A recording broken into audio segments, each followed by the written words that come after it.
ચાલી પોતાની બાધાઓ પૂર્ણ કરતા હોય છે। છોટાઉદેપુર જિલ્લો આદિવાસી બાહુલ્ય ધરાવતો જિલ્લો છે। જિલ્લામાં આદિવાસી સમાજમાં દિવાળી કરતાં પણ હોળી પર્વનું ઘણું મહત્વ રહેલ છે। હોળી પર્વ ધામધૂમપૂર્વક ઉજવવા અર્થે સૌ આદિવાસી સમાજ એકત્રિત થઈ પોતાના માદરે વતન પહોંચી જઈ હર્ષોલ્લાસ સાથે ફાગણ સુદ પૂનમથી રંગ પાંચમ સુધી હોળીની ઉજવણી કરતા હોય છે।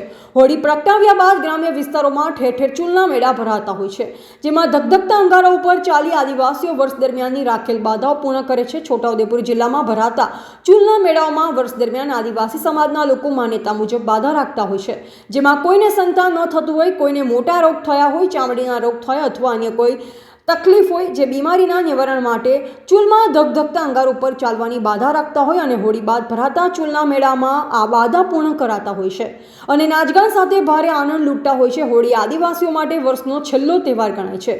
પૂરા વર્ષ દરમિયાન પ્રકૃતિની કૃપા મહેરથી કુટુંબ ગામ ફળીએ સૌ સાજા માજા રહ્યા હોય। વર્ષ દરમિયાન પકવવામાં આવેલ ખેતીના ધન પ્રાપ્તિ પણ સારા પ્રમાણમાં થઈ હોય, જેની ખુશીમાં કુદરતનો આભાર અભિવાદન માનવા માટેનો તહેવાર એટલે હોળી।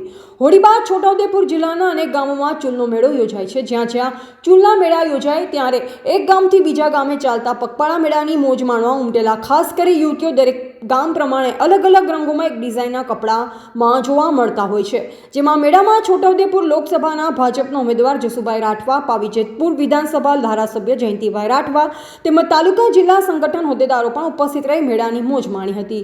રિપોર્ટર મુકેશ જે રાઠવા, છોટાઉદેપુર।